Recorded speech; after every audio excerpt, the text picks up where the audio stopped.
우리 함께 하나님 말씀 함께 읽겠습니다.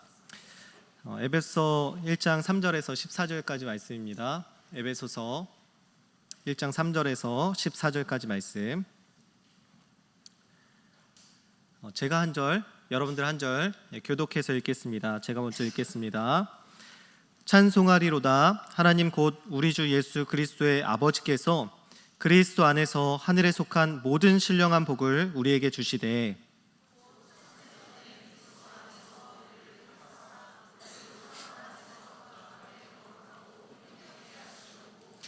그 기쁘신 뜻대로 우리를 예정하사 예수 그리스도로 말미암아 자기의 아들들이 되게 하셨으니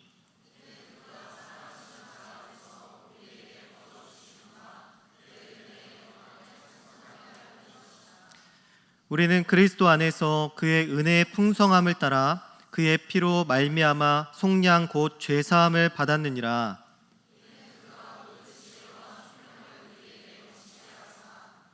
그 뜻의 비밀을 우리에게 알리신 것이요 그의 기뻐하심을 따라 그리스도 안에서 때가 찬 경륜을 위하여 예정하신 것이니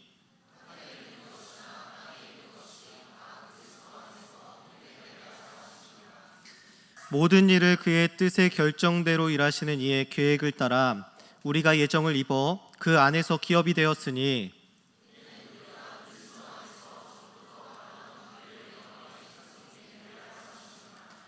그 안에서 너희도 진리의 말씀 곧 너희의 구원의 복음을 듣고 그 안에서 또한 믿어 약속의 성령으로 인치심을 받았으니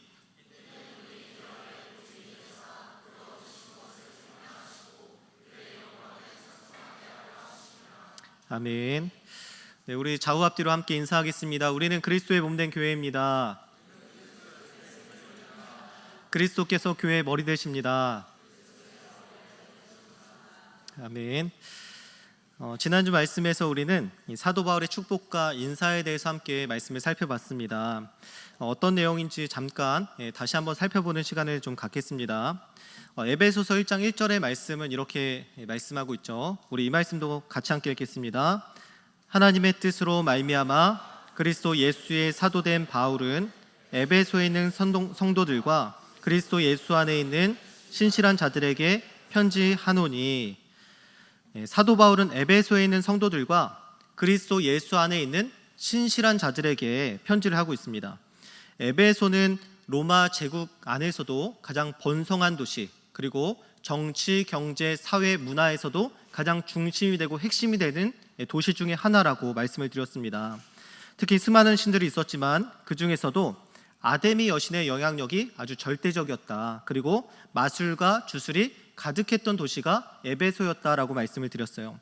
하지만 사도 바울은 그곳에서도 아데미 여신의 영향이 절대적인 그곳에서도 모든 어둠의 세력들과 마술과 주술과 모든 어둠의 사역들이 계속해서 일어난 그곳에서도 성도와 그리스도 예수 안에서 신실하게 살아가는 자들이 있었다라고 이렇게 말씀하고 있습니다. 성도는 거룩한 무리, 즉 세상과 구별된 사람을 의미하죠. 세상과 구분되지 않은 사람들이 아니라 세상과 전혀 다른 삶을 살아가고 있는 사람들, 그 사람들이 바로 성도라는 것입니다. 이것은 로마의 법이나 사회 규범을 지키지 않는 것을 의미하는 것이 아니라 오히려 그것을 뛰어넘어 더 높은 수준의 차원의 그 하나님의 율법과 도덕을 지켜나가는 사람들, 그 사람들을 의미하는 것입니다. 모든 성품적으로든 말로든 행실로든 무엇인가 완전히 다른 사람들, 세상 사람들과는 다른 윤리적 방식을 가지고 살아가는 사람들, 그런 사람들이 누구냐? 바로 성도다. 하나님께서 부르신 거룩한 자들이다. 그리스도 예수 안에서 살아가는 신실한 자들이다 라고 말씀하고 있는 것입니다. 하나님께서는 우리도 에베소에 있는 성도들과 신실한 자들처럼 우리를 대한민국에 그리고 서울에 있는 그 성도로 그리스도 예수 안에 있는 신실한 자들로 여러분들을 부르셨음을 믿으시길 바랍니다. 여러분 어떻습니까? 한 주간 하나님의 백성답게 그리스도 예수 안에서 신실한 자들로 살아가셨습니까? 세상과 구별된 삶을 여러분 한 주간 살아가셨습니까? 일주일에 한 번 와서 예배 드린다고 해서 우리가 성도가 되는 것은 아니죠. 이 세상에서 세상의 가치와 문화를 따르지 않고 하나님의 백성답게 거룩하고 정결하게 살아갈 때 우리는 그때에서야 성도로서 살아가는 것입니다. 그리스도 예수 안에서 우리가 신실한 자로 그때서야 살아가는 것이죠. 그러나 이것은 우리의 힘만으로 될 수 없다라고 말씀을 드렸습니다. 그래서 에베소서 1장 2절에는 사도 바울이 이렇게 말씀합니다. 우리 같이 읽겠습니다. 하나님 우리 아버지와 주 예수 그리스도로부터 은혜와 평강이 너희에게 있을지어다. 사도 바울은 은혜와 평강의 출처가 어디에서부터 오냐라고 말씀하고 있냐면 하나님 우리 아버지와 주 예수 그리스도로부터 온다라고 말씀하고 있습니다. 그러니까 우리의 힘과 능력으로 이 은혜와 평강이 우리에게 주어지는 것이 아니라는 것이죠. 거룩하게 살아가는 힘과 능력이 어디서부터 오냐? 바로 우리 아버지 하나님과 그리스도 예수로부터 오게 되어 있다는 것입니다. 그러므로 우리가 구할 것은 무엇이냐? 바로 은혜와 평강이죠. 모든 죄와 사망에서 벗어나게 하신 그 하나님의 은혜와 모든 무너지고 막힌 관계를 예수 그리스도의 십자가로 화목케 하신 그 평강이 이 세상에서도 우리를 지키고 성도로 살아갈 수 있게 하는 그 힘이라는 것입니다. 그렇기 때문에 우리가 하나님께 이 모든 것들을 간구하며 기도하며 그것을 구해야 한다는 것입니다. 빌립보서 4장 6절 7절은 이렇게 말씀해요. 아무것도 염려하지 말고 다만 모든 일에 기도와 간구로 너희 구할 것을 감사함으로 하나님께 아뢰라. 아무것도 염려하지 말고 다만 모든 일에 기도와 간구로 너희 구할 것을 감사함으로 하나님께 아뢰라. 그리하면 모든 지각이 뛰어난 하나님의 평강이 그리스도 예수 안에서 너희 마음과 생각을 지키시리라. 우리가 기도하면 우리가 그 은혜와 평강을 간절히 사모함으로 구하면 하나님께서 그리스도 예수로부터 주어지는 그 은혜와 평강을 우리에게 주시고 그 은혜와 평강이 우리의 마음과 생각과 뜻과 삶을 지킬 것이다 라고 말씀하고 있는 것입니다. 이 에베소와 같은 세상에서 여러분들의 직장과 학교와 가정에서 하나님의 거룩한 백성으로 예수 그리스도 안에서 신실한 자들로 믿음을 지키며 살아가는 여러분들이 되시기를 예수님의 이름으로 축복합니다. 오늘 본문의 말씀 3절의 말씀을 이렇게 시작합니다. 우리 3절의 말씀도 함께 읽겠습니다. 시작. 찬송하리로다 하나님 곧 우리 주 예수 그리스도의 아버지께서 그리스도 안에서 하늘에 속한 모든 신령한 복을 우리에게 주시되. 사도 바울은 에베소 교회를 향해서 축복하고 인사를 한 후에 가장 본격적인 본론의 말씀을 들어가면서 어떤 말씀으로 시작하고 있느냐? 바로 찬송하리로다 라는 이 말씀으로 이 본문의 말씀을 시작하고 있습니다. 여러분, 하나님을 찬송하는 것은 그리스도인들로서 굉장히 자연스러운 일이죠. 왜냐하면 하나님께서 우리를 구원해 주신 그 은혜를 알기 때문에 우리가 그 은혜를 생각하게 될 때 하나님을 찬송할 수밖에 없게 된다는 것입니다. 우리가 이 자리에 나와서 예배하는 것, 우리가 여러분 이 좋은 시간, 놀러가기 좋고 다른 거 할 수 있는 이 좋은 시간에 여러분들이 이 자리에 와서 예배하고 찬양하는 그 이유가 무엇입니까? 하나님의 은혜, 우리를 구원하신 그 놀라우신 하나님의 은혜를 알기 때문에 우리가 이 자리에 나와서 예배하고 찬송하는 것이죠. 우리는 설교를 듣기 전에 스프링 찬양팀과 함께 찬양을 했고요. 또 호산나 찬양대를 통해서 하나님께 영광을 올려드렸습니다. 이렇게 우리가 찬양하는 이유가 무엇입니까?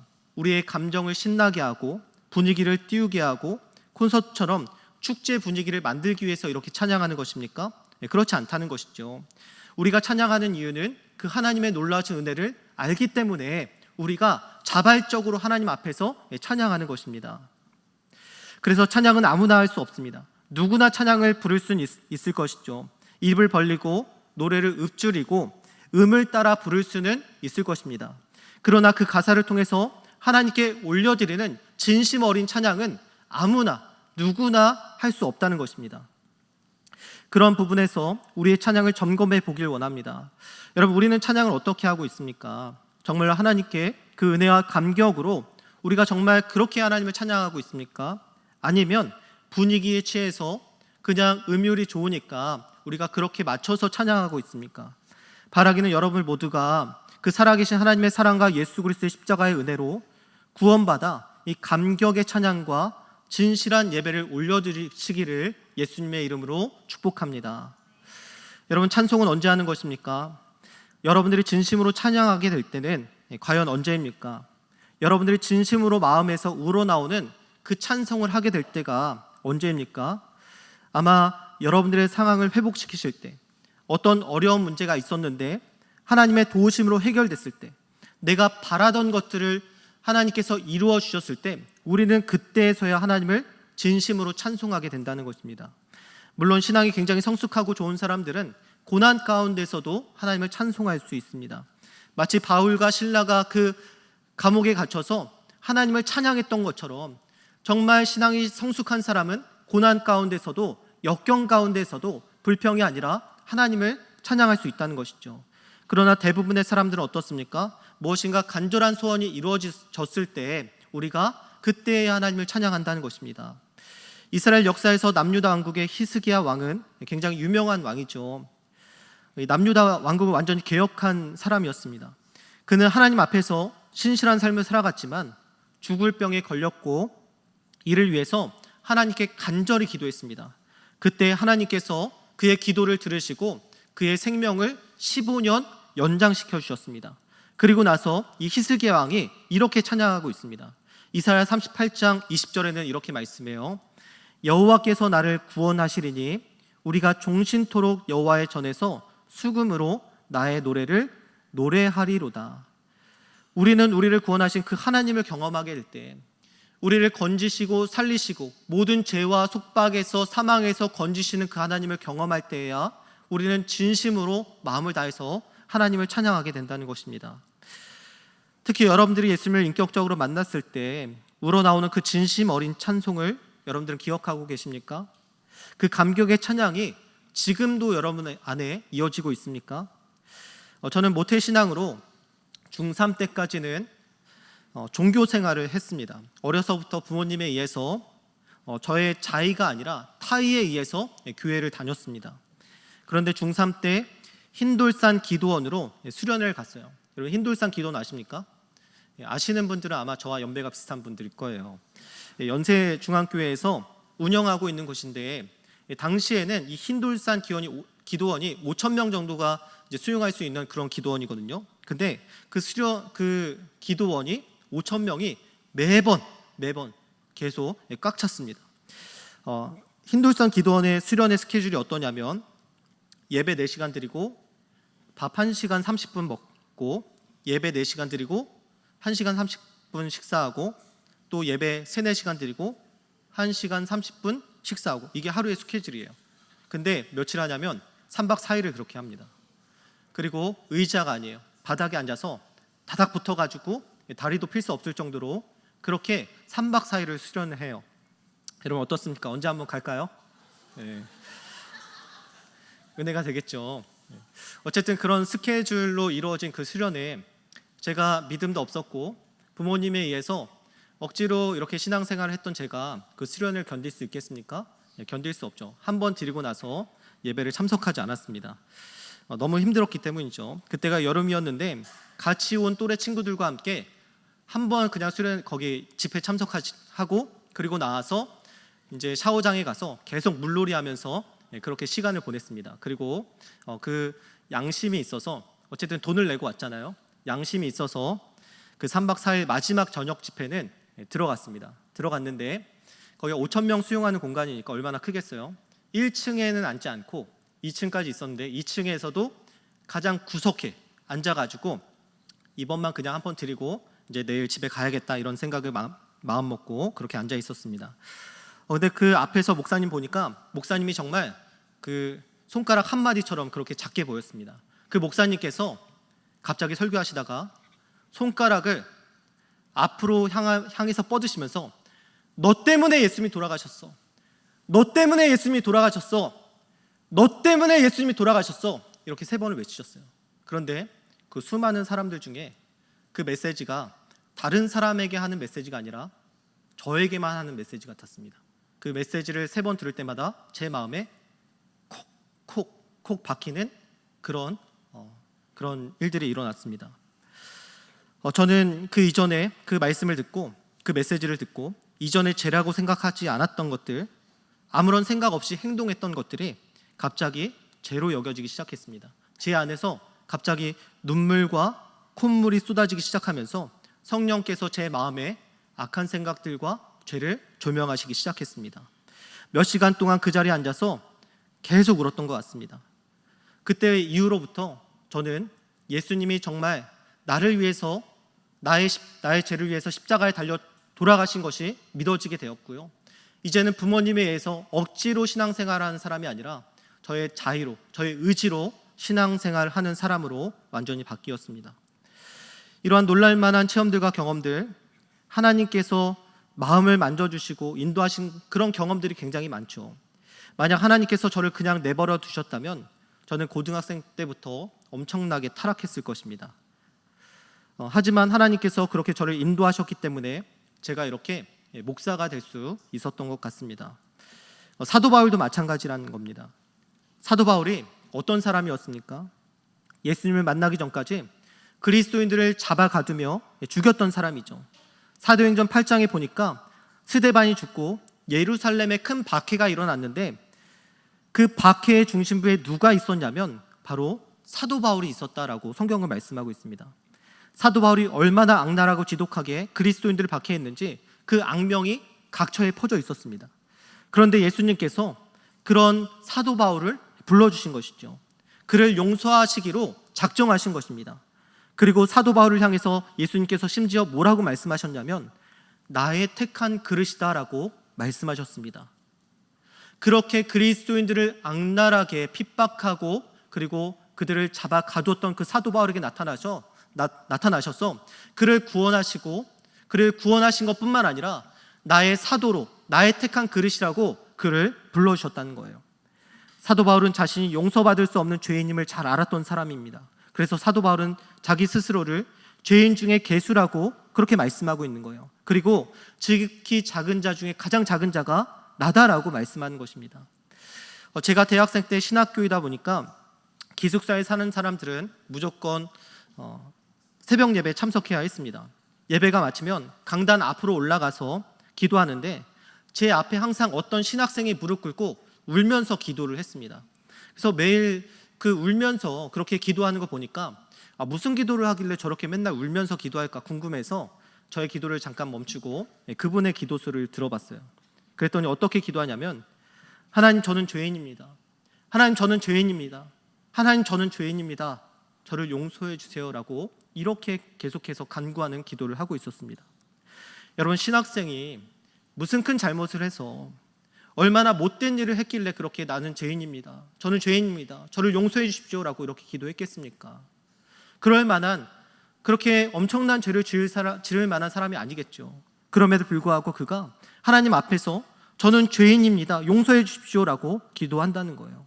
왜 그렇습니까? 그 거룩하신 하나님의 임재 앞에 서니까 내가 누군지를 깨닫게 되는 거죠. 비치신 그 하나님의 영광스러운 앞에 나 자신이 노출되니까 내 존재가 어떠한 사람인지 내가 얼마나 악하고 더러운 사람인지를 분명하게 보게 된다는 것입니다. 누가복음 5장에 보면 베드로가 고기를 밤새 잡았으나 한 마리도 잡지 못해서 이제 그물을 거두고 이제 집으로 돌아가려고 했습니다. 하지만 예수님께서 갑자기 베드로의 배에 올라타시더니 그 배에서 그 앞에 있는 수많은 사람들을 향해서 말씀을 선언하기 시작하셨습니다. 예수님께서 말씀을 마치시고 갑자기 베드로에게 물 깊은 곳으로 가서 그물을 던져라라고 말씀하십니다. 여러분 베드로는 평생 어부질을 했던 사람이죠. 그물을 던졌던 사람이죠. 그가 밤새도록 그물질을 했는데 한 마리도 잡지 못했다는 것은 예수님께서 말씀하셔도 또 고기를 잡을 수 없다는 것을 의미합니다. 그럼에도 불구하고 베드로가 순종하죠. 왜 그렇습니까?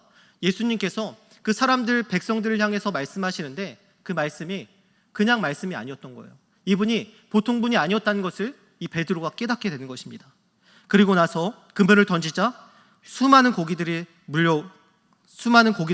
잡게 되었고 그리고 그가 취한 행동이 무엇이냐면 바로 예수님 앞에 엎드리는 것입니다. 그리고 뭐라고 고백합니까? 주여 나를 떠나소서 나는 죄인이로소이다.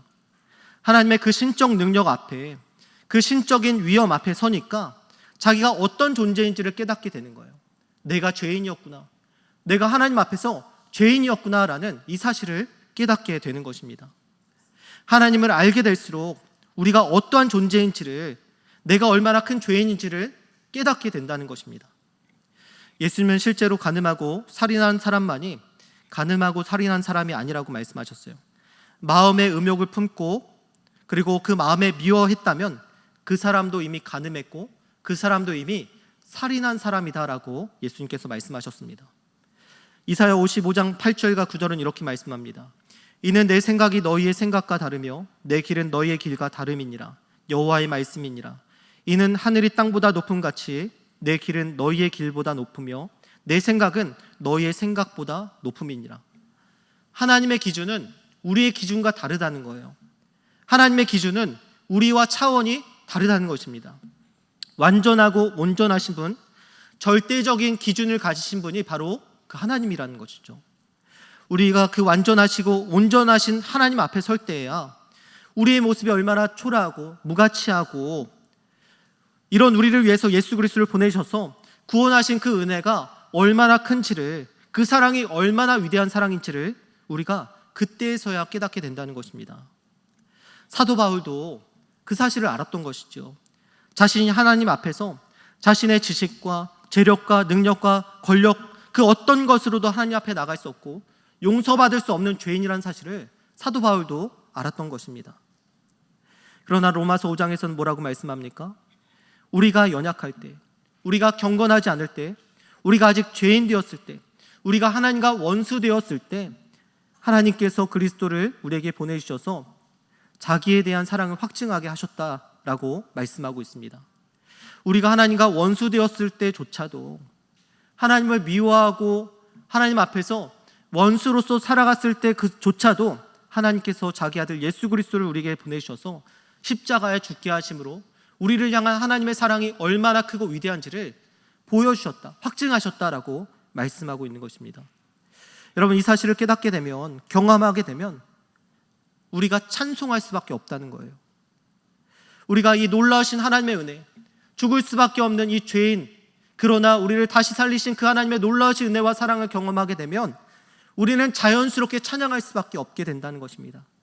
그래서 오늘 3절의 말씀에서 사도 바울은 찬송하리로다 라고 이렇게 고백을 시작하는 것입니다. 사도 바울은 찬송이 아닌 다른 말로 말씀을 시작할 수 있었습니다. 교회의 안부를 더 물을 수 있고요, 어떤 교훈의 말씀으로 시작할 수 있었을 것입니다. 하지만 사도 바울이 그 하나님의 은혜, 그 한량없는 하나님의 놀라우신 사랑과 은혜를 생각하니까 터져나오는 그 고백이 무엇입니까? 나 같은 죄인을 구원하신 것도 모자라 나를 사도로 부르신 그 은혜를 생각하니 찬송하리로다, 찬송하리로다, 찬송하리로다 라고 고백할 수밖에 없었던 것입니다. 내가 어떤 존재인지 깨달을 때에만, 내가 얼마나 용서받을 수 없는 존재인지, 하나님 앞에서 얼마나 큰 죄인인지, 하루를 살아가도 지옥에 갈 만한 충분한 이유가 있는 존재라는 사실을 우리가 깨달을 때에야 우리는 하나님의 은혜가 얼마나 큰지를 다시 한번 깨닫게 되는 것입니다. 그때야 우리는 하나님을 마음 다해 찬양하게 되는 것이죠. 여러분들이 그 하나님의 놀라운 은혜를 날마다 기억하시기를 축복합니다. 그래서 우리가 그냥 입술로 읊조리는 찬양이 아니라 우리의 온 마음을 다해서, 온 삶을 다해서, 모든 전심을 다해서 하나님을 찬양하는 여러분들이 되시기를 예수님의 이름으로 축복합니다. 다시 한번 에베소서 1장 3절의 말씀을 함께 읽겠습니다. 찬송하리로다. 하나님 곧 우리 주 예수 그리스도의 아버지께서 그리스도 안에서 하늘에 속한 모든 신령한 복을 우리에게 주시되. 사도 바울은 하나님을 찬양하는 이유를 밝히고 있죠. 하나님께서 하늘에 속한 모든 신령한 복을 우리에게 주셨다라고 말씀하고 있습니다. 그냥 한 가지 복이 아니라 하늘에 속한 모든 신령한 복을 우리에게 주셨다라고 말씀하고 있습니다. 여러분, 성경에서 나오는 하늘은 진짜 구름이 있는 그 하늘을 가리키는 게 아니시죠. 하나님께서 계신 그 완전한 곳을 의미하고 있는 것입니다. 그런 완전한 복을 불완전한 땅에, 그리고 불완전한 삶을 살고 있는 우리에게 한 가지만이 아니라 모든 것을 우리에게 주셨다라고 말씀하고 있습니다. 그리고 이 복을 주시되라고 기록하고 있는데, 이것은 문법으로 볼 때 과거형이죠. 주실 것이다, 주실 것이다, 미래형으로 쓴 게 아니라는 거예요. 우리에게 이미 그 놀라운 하늘에 속한 신령한 복을 우리에게 이미 주셨다는 것입니다. 우리는 이미 하나님께서 주신 하늘에 속한 모든 신령한 복을 가지고 살아가는 사람들이라는 것입니다. 우린 부족한 것이 많아 보일지 모르겠습니다. 하나님 모든 신령한 복을 주셨다고 말씀하셨는데 왜 저는 이것밖에 없습니까? 하나님 왜 나에게만 이것만 주셨습니까? 라고 따져 물을 수도 있을 것입니다. 하지만 고린도후서 6장 10절은 이렇게 말씀합니다. 근심한 자 같으나 항상 기뻐하고 가난한 자 같으나 많은 사람을 부유하게 하고 아무것도 없는 자 같으나 모든 것을 가진 자로다 라고 말씀하고 있습니다. 하나님께서 우리에게 모든 것을 다 주셨다는 거예요. 예수 그리스도를 통해서 그 하늘에 속한 모든 신령한 복을 우리에게 다 주셨다라고 말씀하고 있습니다. 여러분, 우리가 무슨 자격이 있어서 이런 복을 받을 수 있겠습니까? 우리에게는 이 복을 받을 만한 어떠한 자격도 주어지지 않았습니다. 오히려 에베소 2장 1절에서는 우리를 죄와 허물로 죽었던 자들이다라고 표현하고 있습니다. 2장 3절에서는 본질상 진노의 자녀라 라고 우리에게 말씀하고 있습니다. 그런데 하나님께서 죄와 허물로 인해 진노받아 마땅한 우리에게 벌을 주신 것이 아니라, 우리를 진노하신 것이 아니라 하늘에 속한 모든 복을 우리에게 주셨다는 것입니다. 그러니 우리가 할 수 있는 것이 무엇입니까? 찬송하는 것, 찬송하리로다 라고 고백할 수밖에 없는 것이죠. 그리고 그 하늘에 속한 복들을 열거한 것이 바로 오늘 본문의 말씀 4절에서 14절까지의 말씀이라는 것입니다. 그 복들을 하나하나 살펴보면 우리 에베소서 1장 4절과 5절의 말씀을 함께 읽겠습니다. 시작. 곧 창세전에 그리스도 안에서 우리를 택하사 우리로 사랑 안에서 그 앞에 거룩하고 흠이 없게 하시려고 그 기쁘신 뜻대로 우리를 예정하사 예수 그리스도로 말미암아 자기의 아들들이 되게 하셨으니, 4절 5절에는 우리를 창세전에 택하시고 거룩하고 흠이 없게 하셔서 우리를 하나님의 아들들이 되게 하셨다라고 말씀하고 있습니다. 우리가 하나님의 아들들, 즉 하나님의 자녀가 되게 하셨는데 그 조건이 무엇이냐? 거룩하고 흠이 없어야 된다는 것입니다. 우리가 아까도 말씀드렸듯이 온갖 더러움으로 얼룩진 자들인데 우리가 어떻게 그 거룩하고 흠이 없는 자들이 될 수 있겠습니까? 그것에 대해서 에베소서 1장 7절은 또 이렇게 말씀하고 있어요. 우리 같이 읽겠습니다. 우리는 그리스도 안에서 그의 은혜의 풍성함을 따라 그의 피로 말미암아 속량 곧 죄사함을 받았느니라. 아멘. 우리는 하나님 앞에서 거룩하고 흠이 없는 자, 그런 자가 될 수 없었지만 그의 피로 속량 곧 죄사함을 받았다라고 말씀하고 있는 것이죠. 여기서 그는 누구입니까? 예수 그리스도를 의미하고 있습니다. 예수님께서 십자가에서 우리의 죄를 위해서 죽으심으로 우리가 속량 곧 죄사함을 받아서 거룩하고 흠이 없는 하나님의 자녀가 될 수 있었다라고 우리에게 말씀하고 있습니다. 그런데 놀라운 사실은 무엇이냐면 이 모든 일을 이루어 가시는데 하나님이 사랑 안에서 그 기쁘신 뜻대로 그 은혜의 풍성함을 따라 이 모든 구원의 역사를 진행해 가셨다는 거예요.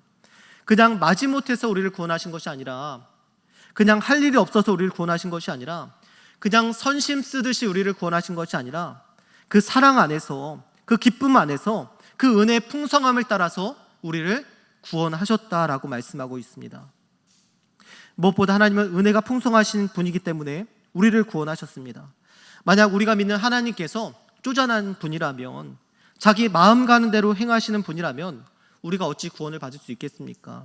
하지만 하나님은 은혜가 풍성하신 분이기 때문에 그 풍성한 은혜를 통해서 우리가 구원을 받을 수 있었다는 것입니다. 그러므로 우리가 해야 될 일이 무엇입니까? 바로 하나님을 찬송하는 일이라는 것입니다. 에베소 1장 8절과 9절 말씀도 우리 함께 읽겠습니다. 이는 그가 모든 지혜와 총명을 우리에게 넘치게 하사 그 뜻의 비밀을 우리에게 알리신 것이요 그의 기뻐하심을 따라 그리스도 안에서 때가 찬 경륜을 위하여 예정하신 것이니. 9절에 보니까 그 뜻의 비밀을 우리에게 알리신 것이요 라고 말씀하고 있어요. 그 뜻의 비밀이 무엇입니까? 10절의 말씀입니다. 10절의 말씀도 우리 같이 읽겠습니다. 하늘에 있는 것이나 땅에 있는 것이 다 그리스도 안에서 통일되게 하려 하심이라. 하나님께서 예수 그리스도의 피로 속량 곧 제사함을 받게 하셔서 거룩하고 흠이 없는 하나님의 아들들을 우리에게 삼아주셨습니다. 그리고 우리에게 모든 지혜와 총명을 주셔서 그 뜻의 비밀을 알려주셨는데 그 비밀이 무엇이냐? 바로 하늘에 있는 것이나 땅에 있는 것이 그리스도 예수 안에서 통일되는 것, 그 사실을 우리에게 알려주셨다는 거예요. 하늘과 땅이 그리스도 예수 안에서 통일된다는 것, 바로 하나님께서 다스리시는 그 나라가 임한다는 것, 우리가 사는 이 세상이 완전한 새 창조의 모습으로 회복하게 된다는 것을 우리에게 알려주셨다는 것입니다. 우리가 사는 이 어둡고 병들고 아픔과 죄악이 간영한 이 땅이 끝이 아니라 하나님의 나라가 올 것을 우리에게 말씀하셨다는 거예요. 그것을 위해서 우리를 거룩하고 의롭게 하셨고 하나님의 자녀가 되게 하셨고 우리에게 죄사함을 얻게 하셨다. 그 하나님 나라를 우리에게 주시기 위해서 거룩하고 흠이 없는 자들, 죄사함을 통해서 하나님의 자녀가 되게 하셨다라는 것을 우리에게 말씀하고 있는 것입니다. 그래서 에베소 1장 11절은 또 이렇게 말씀합니다. 우리 11절 말씀도 함께 읽겠습니다. 모든 일을 그의 뜻의 결정대로 일하시는 이의 계획을 따라 우리가 예정을 입어 그 안에서 기업이 되었으니, 그러니까 모든 일을 하나님의 결정에 따라서 그 계획대로 일하시는 그분을 내 예정을 힘입어서 우리가 그 안에서 기업이 되었다는 거예요. 이 말씀에서 나오는 기업이라는 단어는 어떤 회사를 의미하는 것이 아닙니다. 바로 하나님 나라를 상속받는 것을 의미하는 거예요. 예수 그리스도의 피로 거룩한 하나님의 자녀가, 하나님의 아들들이 우리가 되었으니 이제는 그 나라를 상속받는 것이 당연한 것이 되었다는 것입니다. 아버지의 재산을 자녀들이 상속받는 것처럼 우리가 그 하나님의 나라를 상속받게 된다는 것입니다. 여러분들이 하나님 나라를 별로 사모하지 않아서 아무런 반응이 없는 것 같은데 하나님께서 그 나라를 우리에게 주신다는 거예요. 그 완전하고 온전한 나라, 그 풍성한 하나님 나라를 우리에게 주신다는 것입니다. 하나님의 나라를 상속받는 것이 얼마나 놀랍고 위대한 표현인지 마태복음 13장 44절은 이렇게 말씀해요. 천국은 마치 밭에 감추인 보화와 같으니 사람이 이를 발견한 후 숨겨두고 기뻐하며 돌아가서 자기의 소유를 다 팔아 그 밭을 사느니라. 하나님 나라를 받는 그 기쁨이 무엇이냐면 밭에 감추어진 보화를 발견한 것과 같은 기쁨이다라고 우리에게 말씀하고 있어요. 여러분, 세상에서 사람들이 가장 추구하고 가장 얻고 싶어하는 것이 무엇입니까? 재물, 돈을 가장 얻고 싶어하지 않습니까? 하나님 나라를 받는 것은 그 재물의 정점인 금은 보화를 발견한 것과 같다라고 말씀하고 있는 거예요. 여러분들이 그 땅을 파고 있는데 그 땅에서 금은 보화가 막 솟아나요. 그러면 여러분 어떻게 하시겠습니까? 자기 집에 돌아가서 모든 재산을 다 처분하고 나서라도 그 땅을 사지 않겠습니까? 마찬가지로 하나님 나라를 받는 것은 바로 우리의 모든 것을 내어주고서라도 우리의 삶의 모든 것을 다 포기할지라도 그것을 얻게 되는 것, 그것이 너무나 귀해서, 그것이 너무나 소중해서 그것을 얻을 수밖에 없는 것, 그러한 기쁨이 바로 하나님 나라다라는 것을 말씀하고 있습니다. 성경에서 하나님 나라를 받는 기쁨을 비교할 수 있는 것이 인간 세상에서 그 정도밖에 표현할 수 있는 것이 없어서 하나님 나라를 얻는 것을 이렇게 표현하고 있지만 정말 하나님 나라를 얻는 그 기쁨은 이것보다 더 큰 기쁨이다라고 성경에서 말씀하고 있습니다. 언젠가 한번 창세기 1장을 통해서 이 하나님 나라가 얼마나 놀랍고 풍성한지를 여러분들과 함께 나눌 시간이 있을 것입니다. 그때 하나님 나라에 대해서 더 여러분들과 함께 말씀을 나누고요. 우리 오늘 말씀 또 1장 13절과 14절 말씀을 같이 한 목소리로 읽겠습니다. 시작. 그 안에서 너희도 진리의 말씀 곧 너희의 구원의 복음을 듣고 그 안에서 또한 믿어 약속의 성령으로 인치심을 받았으니 이는 우리 기업의 보증이 되사 그 얻으신 것을 속량하시고 그의 영광을 찬송하게 하려 하심이라. 아멘. 13절에 보니까 우리가 약속의 성령으로 인치심을 받았다라고 말씀하고 있습니다.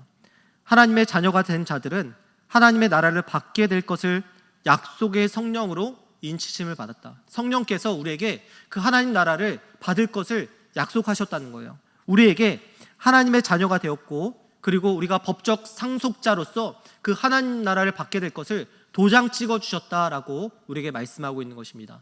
그러니까 계약서에 도장 찍어서 그 나라가 이제 너희 것이다라고 우리에게 말씀하시는 것입니다.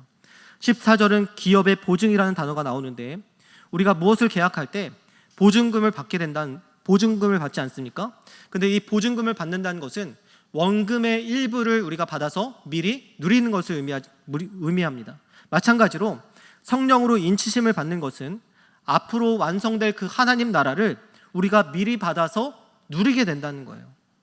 여러분, 그 하나님의 나라를 우리가 이미 받았는데 그 하나님 나라를 누리고 맛보는 것, 그곳이 어디라는 것입니까? 바로 교회라는 거예요. 교회에서 하나님 나라를 누리고 맛볼 수 있다는 거예요. 그리고 교회만이 하나님 나라가 임했다는 가장 확실한 증거라는 것입니다. 그런 하나님 나라의 모든 신령한 복을 교회 안에서 경험하게 될 때 우리는 어떻게 반응하게 된다는 것입니까? 하나님을 찬송하게 된다는 거예요. 오늘 말씀의 구조를 살펴보면 삼위 하나님의 구원의 역사가 두드러지게 나타나는 것을 볼 수가 있습니다. 3절에서 6절까지는 성부 하나님께서 우리의 구원을 위해서 역사하신 그 사건들을 기록하고 있습니다. 그리고 6절의 마무리는 이렇게 말씀하죠. 그의 은혜의 영광을 찬송하게 하려는 것이라. 또 7절에서 11절까지는 성자 예수님 안에서 행하신 그 놀라운 구원의 역사를 또 기록하고 있습니다. 그리고 12절은 이렇게 마무리하죠. 그의 영광의 찬송이 되게 하려 하심이라. 13절과 14절은 성령 하나님을 통한 구원의 역사를 우리에게 말씀하고 있습니다. 그리고 마지막 14절도 이렇게 말씀합니다. 그의 영광을 찬송하게 하려 하심이라.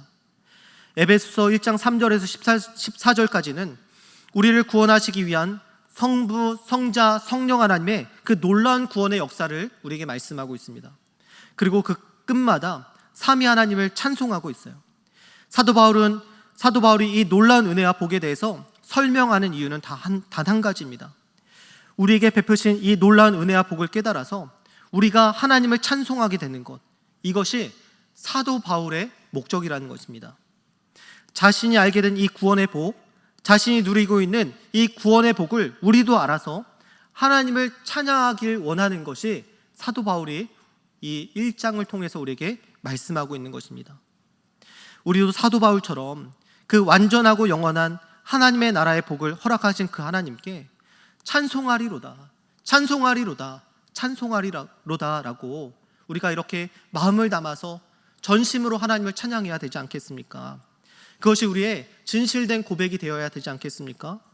왜냐하면 이사야 43장 21절에는 하나님을 찬송하기 위해서 우리를 지으셨다라고 말씀하고 있기 때문입니다. 하나님께서 우리를 지으신 목적이 있는데 그것은 우리가 하나님을 찬송하게 하기 위해서 우리를 지으셨다라고 말씀하고 있습니다. 시편은 150개의 시로 구성되어 있고요, 5개의 단락으로 나뉘어져 있습니다. 그리고 그 단락의 마지막은 항상 하나님을 향한 찬양으로 끝나는 것을 볼 수가 있습니다. 시편 안에는 고통과 탄식, 죄의 고백, 분노, 절망, 회개가 모두 담겨져 있습니다. 하지만 아무리 어렵고 힘들고 고통스러울지라도 우리를 구원하신 그 하나님의 놀라운 은혜와 역사를 찬양하는 것으로 항상 끝을 맺고 있다는 것입니다. 하나님, 왜 저에게 이러한 시련을 주셨습니까? 하나님, 왜 저에게 이러한 아픔을 주셨습니까? 하나님, 어찌하여 악인이 득세하고 있습니까? 라는 그런 탄식의 시가 있을지라도 항상 시편은 그 마지막을 하나님을 찬송하는 것으로 마무리한다는 것입니다. 구약을 살았던 믿음의 사람들도 우리의 인생의 목적이 하나님을 찬양하고 예배하는 것임을 잘 알았던 것입니다. 그래서 시편의 주제는 찬송이라고 말할 수 있을 것입니다. 하나님을 향해 찬송하는 것이 바로 시편의 주제입니다. 그래서 시편의 가장 마지막 장인 150편은 이렇게 시편을 마무리합니다. 시편 150편 1절에서 6절까지 우리 한 목소리로 함께 읽겠습니다. 천천히 읽어보겠습니다. 할렐루야, 그의 성소에서 하나님을 찬양하며 그의 권능의 궁창에서 그를 찬양할지어다. 그의 능하신 행동을 찬양하며 그의 지극히 위대하심을 따라 찬양할지어다. 나팔 소리로 찬양하며 비파와 수금으로 찬양할지어다.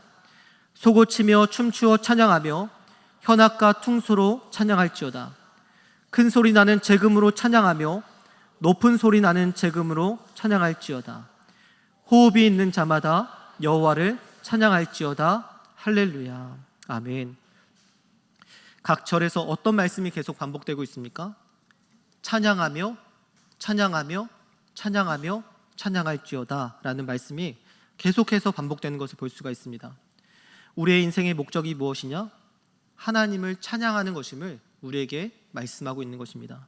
시편의 결론은 호흡이 있는 모든 자마다 여호와를 찬양할지로다.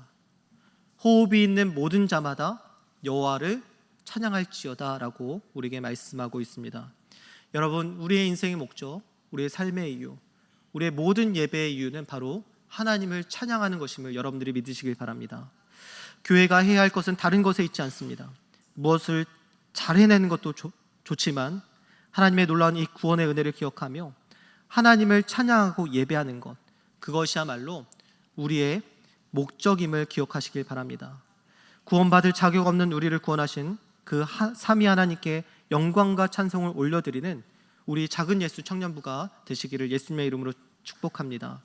하나님을 향한 찬양의 메아리가 여러분들을 통해 온 세상에 흘러 넘치게 되기를, 우리 작은 예수 청년부를 통해서 온 세상 가운데 하나님을 찬양하는 목소리가 드높아지기를 예수님의 이름으로 축복합니다.